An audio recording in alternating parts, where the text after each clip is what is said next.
ذخیرہ احادیث میں سب سے بڑی فضیلت والی حضرت علی رضی اللہ عنہ کے بارے میں احادیث ہیں، ان میں سب سے زیادہ فضیلت والی حدیث یہ ہے، علی آپ کی اور میری مثال ایسے ہے، کیا آپ راضی نہیں ہوتے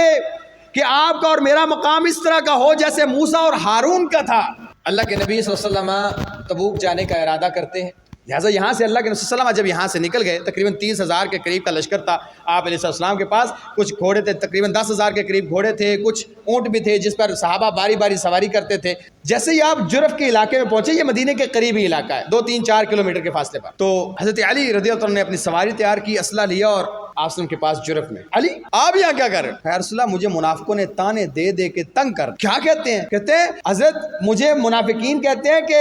اس کو یہاں بچوں اور عورتوں کے لیے چھوڑ کے چلے گئے ہیں، یہ نعوذ باللہ اس قابل نہیں تھا کہ یہ جا کے لڑ سکتا، تو اسے کہا تم بچوں اور عورتوں کے پاس رہو، لہٰذا ان کا دیکھ بھال کرو، جو ہمارے ساتھ جائے وہ مردانہ وار لڑنے والے لوگ چاہیے۔ اللہ کے نبی علیہ السلام نے فرمایا جھوٹ بولتے ہیں، تجھے اپنا جانشین بنایا تاکہ میرے بعد میرے معاملات کا خیال رکھ۔ علی آپ کی اور میری مثال ایسے ہے، کیا آپ راضی نہیں ہوتے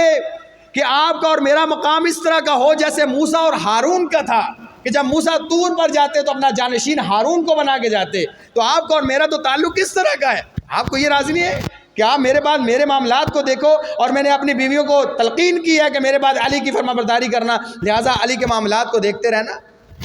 جائیں آپ میرے جانشین، میں خود اجازت دے رہا ہوں، لہٰذا اس لیے نہیں چھوڑ کے جا رہا کہ بیویوں بچوں اور آپ کو معاملات کی جرت اور بہادری کے اوپر کوئی شک ہے کہ علی آپ کا اور میرا معاملہ تو ایسے ہے جیسے موسیٰ اور ہارون کا ہوتا ہے، ہاں میرے بعد کوئی نبی نہیں ہے،